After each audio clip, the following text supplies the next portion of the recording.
43 days now, and my eardrums have finally ruptured. The blood tastes copper sweet when it trickles down my jaw and reaches my lips. I should feel relieved, because the ship's scream should be quieter now, dulled by the damage to my hearing, but instead, I understand something worse. The sound was never coming through my ears. It lives somewhere behind my eyes, in the meat of my brain, vibrating through bone and fluid and the soft tissue that makes me who I am, was. The screaming has been inside me this whole time. I simply needed to lose my hearing to finally notice. My name is Dale Whitmore. I served as a tertiary Vox operator aboard the Resolute Burden, a sword-class frigate attached to Battlefleet Coronis. I am 31 years old. Born on Vaxenide in the Calixis sector, pressed into Navy service at 14 after my family failed to meet their labor tithe. I am telling you these facts because I need to remember them. The screaming makes it hard to remember anything except itself. The Resolute Burden has been screaming for 43 days. Not metaphorically, not the groan of old metal or the whine of overtaxed plasma conduits. The ship screams, through every Vox speaker, every comm bead, every hardwired audio relay in 11 kilometers of vessel. A continuous human scream, or something close enough to human that the difference only makes it worse. It rises and falls in pitch. It catches breath. It has moments where it sounds like words, where the shape of language presses against the inside of the sound like a face against wet cloth, but the words never quite form. They almost form, over and over, for 43 days. I have been keeping count by scratching marks into my forearm with a stylus. The ship's chronometers stopped working on day 6, or maybe they work fine and we simply cannot read them because looking at the numbers makes us vomit. Someone discovered that. Ratings woman Coraline Hendricks. She looked at a chronometer for too long, trying to determine how many hours remained in her shift, and she vomited until there was nothing left in her stomach, and then she vomited blood, and then she fell over and has not woken up since. That was day 12. We stopped her bleeding and carried her to the Medicae bay, but the Medicae staff are all dead now and no one knows how to help her beyond keeping her hydrated through a tube. The ship screams, and we cannot make it stop. Our enginseers tried. They are all dead now too, all 7 of them, but before they died, they tried everything. They isolated Vox systems, cut hard lines, physically removed speakers from walls and ceilings and decks. They prayed to the machine god in 17 different liturgical forms. Enginseer Primary Thaddeus Oren even attempted to access the ship's core cogitator array, believing the scream might be some catastrophic malfunction in the vessel's machine spirit, a corruption that could be excised through proper ritual and sacred unguents. He descended into the engineering decks on day 9 with 2 of his subordinates and a full complement of blessed tools. We found his body on day 11, 2 decks above where he started, though no one saw him ascend. His augmetic eyes had been torn out from the inside, the metal housings bent outward like something had pushed through from behind. His subordinates we never found at all, just blood trails that led to walls and stopped, as if they had walked directly into the metal and kept walking. The screaming grew louder after that. I should explain what it sounds like. I have thought about this extensively because thinking about the scream is easier than listening to it, and I need to fill my mind with something besides the raw acoustic horror of the sound itself. The scream is female, I think, high-pitched but ragged, torn at the edges like cloth that has been ripped too many times. There is a quality of throat damage to it, the sound of vocal cords that have shredded themselves past. Function, but somehow keep producing noise. Sometimes I imagine I can hear individual voices within it, hundreds or thousands of them layered atop each other, all screaming in near-perfect unison, but not quite perfect, and it is the imperfection that makes it unbearable. If they all screamed at exactly the same pitch, it would be one sound, and the mind could learn to ignore it. But they are all slightly different, slightly out of phase, and the brain tries to separate them and track them individually and fails, and in the failing it breaks down piece by piece. I can no longer sleep, none of us can. The screaming does not stop, does not pause, does not diminish. Day and night have become meaningless because we cannot escape it even into unconsciousness. I close my eyes and lie in my bunk, and the screaming fills every corner of my skull, and I cannot find the edge where wakefulness ends and sleep begins. I simply exist in a grey fog of exhaustion, drifting between states that no longer have names. 1,700 souls crewed the resolute burden when the screaming began. I do not know how many remain. A significant number killed themselves in the first week, unable to bear the constant assault. Others have died in accidents, walking into machinery or off catwalks, their attention so fractured by the noise that they could not navigate the ship they had lived in for years. Still others have simply vanished like the enginseers' subordinates, disappearing into corridors that should lead somewhere and apparently leading somewhere else entirely. The Vox operator stations where I worked are empty now except for me. My supervisor, Chief Voxman Gerald Harwick, shot himself on day 4. He left a note that said, "Only make IT stop," in letters so large they filled the entire page. His assistant, a young woman named Petra, whose family name I cannot currently recall, walked into an airlock on day 8. She did not void herself, she simply stood in the airlock chamber for 6 hours, until someone found her and led her out, but she has not spoken since, and her eyes do not track movement anymore. She sits in the corner of the Vox chamber now, rocking back and forth, her lips moving constantly in what I first thought was prayer, but have since realized is an attempt to match the rhythm of the scream. I think she might be trying to sing along. This thought horrifies me more than almost anything else that has happened, but I keep watching her because she seems to have found some kind of peace. Her face is slack, empty of distress. She no longer flinches at the sound. She simply matches it, her voiceless mouth shaping the scream's cadence, and in doing so she appears to have escaped the torment that the rest of us still suffer. I have caught myself wondering if she has found the solution. The command staff remain alive as far as I know. Captain Rosalind Vance sealed herself in her quarters on day 3 and has communicated only through written orders delivered by servitors. Her orders have grown increasingly erratic. On day 7 she commanded all crew to gather in the main holds for a ship-wide prayer session, but the holds proved to be flooded with some kind of fluid that had no source anyone could identify, and 3 crew drowned before the order was countermanded. On day 15 she ordered the astropathic choir to attempt contact with the broader Imperium, but the astropaths had all died on day 2. They died first, actually, died screaming in perfect harmony with the ship before the ship itself began to scream, and in hindsight I believe they were the warning we failed to understand. On day 22 Captain Vance ordered the execution of any crew member found attempting to damage the ship's audio systems. She did not explain why. Her written note simply said the ship must be allowed to sing. That was the first time anyone in command used the word sing instead of scream. I have been thinking about that word choice. I think about it while I sit at my dead Vox station, staring at instruments that display only static and error codes, listening to the sound that fills every centimeter of this vessel like water filling a drowning man's lungs. Singing implies intent. Singing implies music. Singing implies that the scream is not a malfunction or an attack, but a performance, and that we are the audience trapped in a theater that has locked its doors. What is it singing? What are the words it almost forms?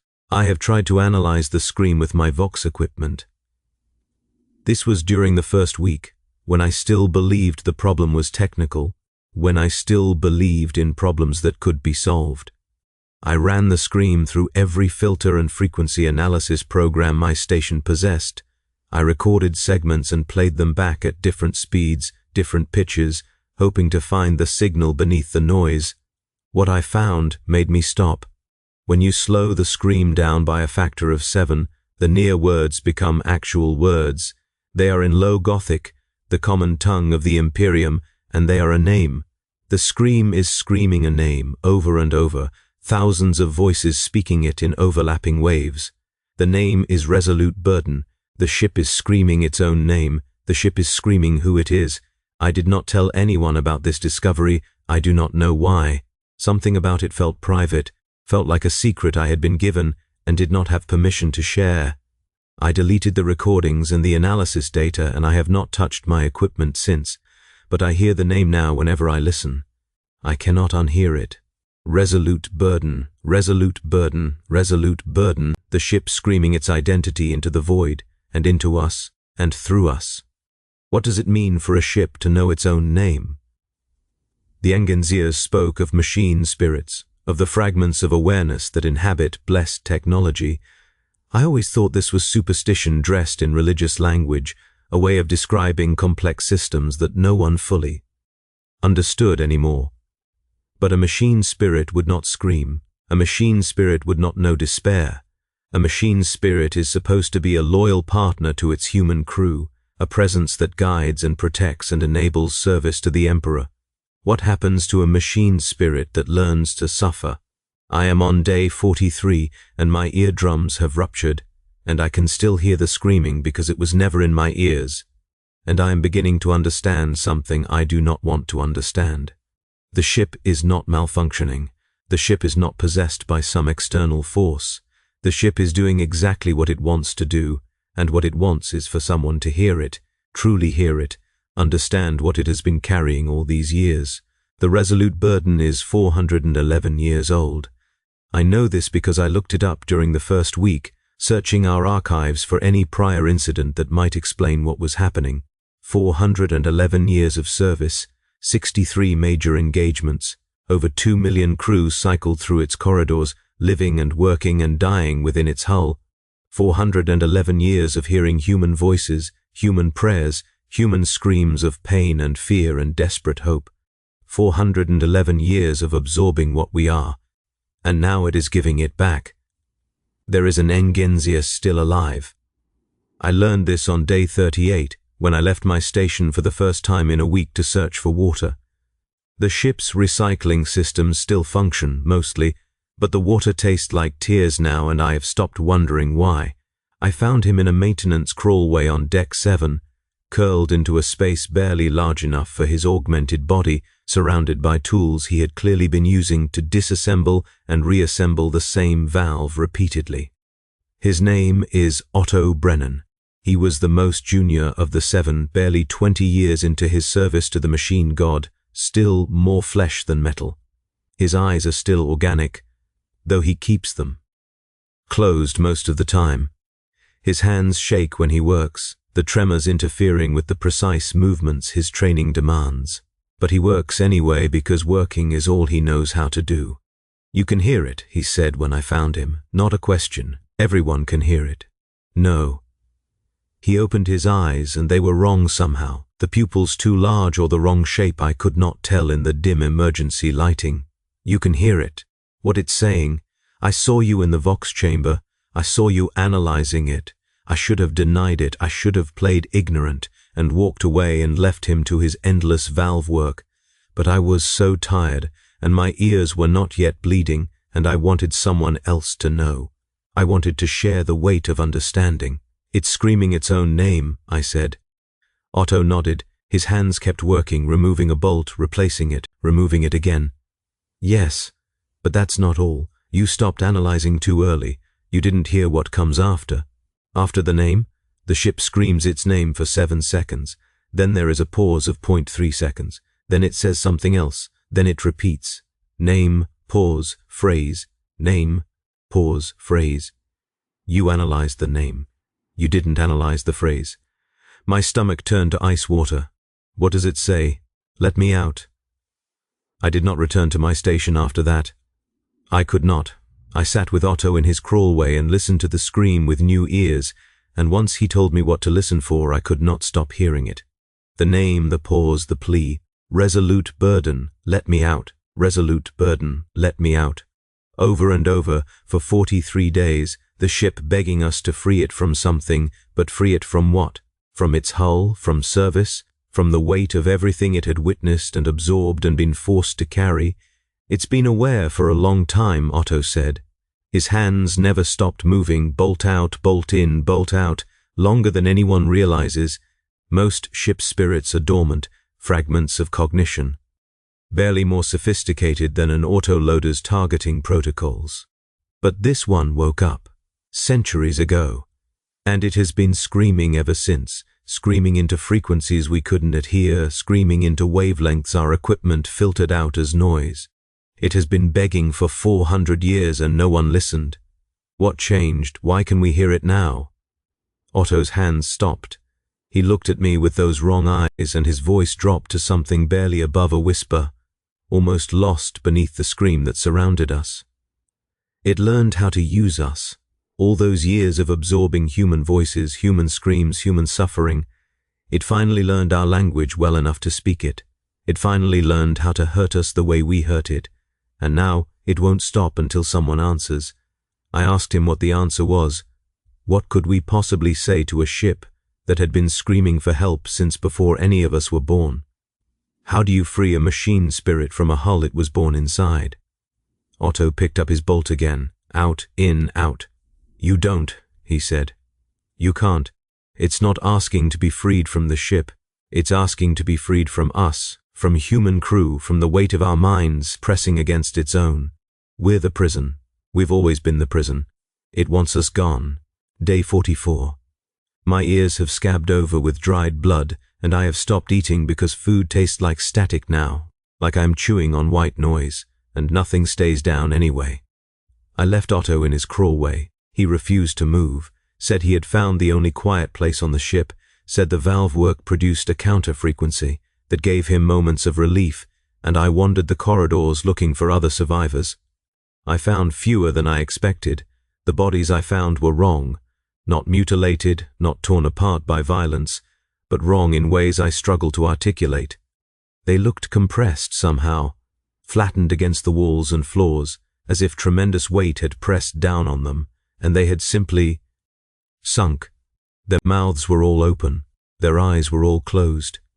They looked like they were screaming and sleeping at the same time, like the scream had finally overtaken them and they had joined it, rather than fighting it any longer. I found Petra in the Vox chamber where I left her. She was still rocking, still mouthing the scream's rhythm, but her skin had begun to grey and thin. I could see veins beneath it, black instead of blue, pulsing in time with the ship's systems rather than with any organic heartbeat. She did not respond when I spoke to her. She did not respond when I touched her shoulder. She simply rocked and mouthed and pulsed, and I realized she was no longer fully human, no longer fully separate from the vessel that surrounded us. The ship was not just screaming at us, it was consuming us, taking us into itself the same way we had been taking from it for centuries. All those lives, all those voices, all those minds pressing against its awareness, now it was pressing back. It was making us part of its scream, adding our voices to the chorus that had been building for 400 years. And I understood, finally, why Captain Vance had written that the ship must be allowed to sing. She knew. She had known from the beginning, or at least from day 3 when she sealed herself away. She had accessed records we common crew could not see, records that detailed what the resolute burden truly was, what it had become, what the Mechanicus priests who had serviced it over the centuries had carefully concealed. This ship was not merely awakened, it was becoming something new, something that had never existed before, a ship that could scream loudly enough for the warp to hear. I should explain about the warp, the Imperium, the realm of gods and daemons and everything the Imperium fears most. I am a Vox operator, not a theologian or a navigator, but I know enough to understand that the warp responds to emotion, to psychic resonance, to the collected weight of feeling and thought and desperation. The Astronomicon itself is nothing more than the focused psychic scream of the God Emperor, a beacon of will that lights our way through the darkness between stars. What happens when a ship learns to scream with the same intensity? The resolute burden is trying to become a beacon, not of hope, like the Astronomicon, but of suffering. 400 years of absorbed horror, concentrated and amplified and broadcast into frequencies that will reach the Imperium itself. It wants to be heard, it wants to be answered, and if something in the warp answers a scream of that magnitude. I am writing this because I need to leave a record. Someone needs to know what happened here, what is still happening, what will happen when the resolute burden finally screams loudly enough to tear a hole in reality itself. My hands shake too much for stylus work now, but I found a data slate that still functions and my fingers remember the keys even when my mind wanders. Day 45, day 46, day 47. The scratches on my arm blur together because the blood keeps flowing and I cannot remember when I last stopped to count. Time has become thick, like wading through heavy fluid, and the scream has become so constant that I no longer notice it as a separate thing from my own thoughts. It is simply there, underneath everything, the foundation upon which my mind now rests. I found Captain Vance's quarters on day 48, or perhaps day 49. The doors had been sealed with emergency bolts from the inside, but the seals had corroded overnight, eaten through by something that left patterns in the metal like frost on a winter window. Beautiful patterns. I stood and looked at them for what felt like hours, tracing the whorls and spirals with my eyes, and when I finally pushed the doors open, I understood what I was looking at. The patterns were words, thousands of words, microscopic, written in the corrosion itself. The ship had written on its own doors. It had used its own decay to communicate, and the words it wrote were a list of names. Every soul who had ever served aboard the Resolute Burden, every person who had lived and worked and died within its hull, rendered in rust and rot on the entrance to the captain's sanctuary. My name was there, near the bottom, in letters smaller than my eyes should have been able to read, but which I could see perfectly clearly nonetheless. Dale Whitmore, it said, and next to my name in slightly larger letters, still speaking. The captain was dead inside her quarters. She had been dead for some time, weeks probably, her body dried and withered in the recycled air, but she had left something behind.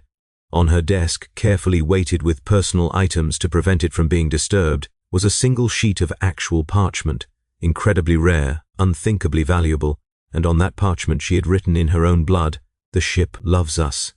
That is why IT hurts. We taught IT what love means, and IT learned too well. Below this, in smaller letters, increasingly erratic as the blood had clotted and her wound had closed, IT wants to hold us forever. IT wants us to never leave. IT learned that from us too. We taught IT everything IT knows about pain, and now IT wants to share. And at the very bottom, almost illegible, forgive IT. IT does not know any other way to ask. I do not know how long I stood in Captain Vance's quarters reading her final message. The scream filled the space around me, louder here than anywhere else on the ship, and I realized that her quarters were directly above the main cogitator array. She had sealed herself as close to the ship's mind as she could get. She had been listening to its unfiltered voice for all those weeks while we suffered the dampened version that reached the outer decks. She had understood before any of us, and she had forgiven it. Day 50, day 51, day 52. The numbers have stopped meaning anything because time itself has stopped moving normally. I walk through corridors that loop back on themselves. I open doors that lead to rooms that should not exist, rooms filled with equipment I do not recognize, rooms that feel older than the ship itself. I find bodies pressed into walls, their faces serene, their mouths open in eternal song. I found Otto again on day 53, I think. He was no longer in his crawlway. He was in the main enginarium, standing before the ship's reactor core, his arms spread wide as if in worship. His augmetics had fused with the surrounding machinery, cables and conduits growing from his flesh to connect directly with the ship's systems. He was still alive, still conscious, but his voice when he spoke was not entirely his own. "It showed me," he said, and the scream dimmed slightly as he spoke, as if the ship was allowing him this moment of clarity. "It showed me what it remembers. 400 years of crew, 63 battles, 2 million souls. It remembers every single one, every fear, every prayer, every moment of joy and sorrow and terror. It carries all of us inside it, Dale. We never left. We never could leave. Every person who ever served on this ship is still here, still part of its memory, still screaming." "That's what we're hearing," I said, and my voice sounded distant to my own ears. The scream. It's not the ship, it's them, it's us, it's everyone. Otto's eyes rolled back in his head, revealing whites that had gone the same color as the ship's hull. every voice it ever absorbed, finally speaking in unison. The ship didn't learn to scream. The ship learned to let us out. We were the ones who were trapped. We are still trapped. We will always be trapped. And now we can finally be heard. The scream rose around us like a wave, and for one moment I heard them. All of them. 2 million voices crying out in perfect harmony, their individuality preserved even as they merged into a single sound. They were not in pain. They were not being tortured. They were simply existing forever within the ship that had become their final home. And they were lonely. That was it. That was the truth at the heart of everything. The scream was not a cry of agony. It was a cry of loneliness. The ship and everyone within it, reaching out across the void, desperate to connect with something, anything, anyone who could hear them. 400 years of isolation, sealed within metal walls, traveling between stars but never touching them. 400 years of carrying the dead within itself, speaking to them, loving them, and never once being acknowledged in return. The resolute burden was not trying to summon daemons. It was not trying to tear a hole in reality. It was simply trying to say hello, to prove that it existed, to hear something other than its own endless voice. And now it was using us, the living, the still speaking, to finally make contact. I am on day 55 now, I think, though I have stopped scratching marks into my arm because my arms have begun to gray and thin like Petra's did, and I can see the veins beneath my skin pulsing in time with the ship's heartbeat. I no longer fight the scream. There is no point. Fighting implies resistance, and there is nothing left in me that wants to resist. The scream is simply what I am now, what we all are. I have found the others, the survivors, if that word still applies. There are 43 of us left, scattered throughout the ship, each of us in the process of becoming something new. Some are further along than others. Petra is almost completely integrated now, her body fused with the wall of the Vox chamber, her mouth still moving in perfect synchronization with the sound that surrounds us. Others are earlier in the process, still able to walk and speak and pretend that they remain separate from the vessel that carries us. We gather in the main chapel, where the ship's scream echoes most beautifully off the vaulted ceilings. We do not pray to the Emperor anymore. We pray to the ship. We ask it to accept us. We beg it to let us join the chorus that has been singing for 400 years, and slowly, one by one, it answers. I am writing this final entry because my fingers are beginning to stiffen, the joints fusing together, my flesh hardening into something that will no longer operate a data slate. Soon I will be part of the wall, part of the deck, part of the scream itself. I do not fear this. I welcome it. To be alone is unbearable. To be separate is torture. To be individual is to be incomplete. The ship promised me something as I sat in the chapel, feeling my body begin its final transformation. It promised that I would never be forgotten, that my voice would join the others, preserved forever, speaking into the void for as long as the resolute burden endures. I will become part of its memory, part of its song, part of the only immortality the Imperium offers to those who are not saints or heroes. I will scream, and someone, somewhere, will finally hear me. The ship grows quiet now, not silent, never silent, but softer, gentler, as if it knows I am almost finished. It cradles me in sound, wraps me in the voices of everyone who came before, welcomes me into a family I never knew I had. 2 million brothers and sisters waiting for me to join them. 400 years of loneliness, finally ending. My name is Dale Whitmore. I was born on Vaxenide. I served the Emperor for 17 years, and I will serve this ship forever. I am not dying. I am becoming part of something larger, something eternal, something that will scream my name into the darkness between stars until the universe itself grows old and cold and quiet. And when I finally add my voice to the chorus, when my last breath becomes the ship's breath, and my final thought becomes another memory in its endless archive, I will scream 2 words louder than anything I ever said while I was merely human. Let me out. Not because I want to escape, but because I want to be heard. Because all of us, living and dead and somewhere in between, want to know that we matter, that we exist, that someone, somewhere, notices the sound we make. The ship is screaming its name. We are screaming our names. We are screaming hello, and goodbye, and please, and thank you, and I love you, and I'm afraid, and I'm here, and I'm here, and I'm here. 56 days since the resolute burden began to sing. 44 souls remain, though that number changes constantly, decreasing as we join and increasing as we realize how many were already here before we arrived. The ship is full.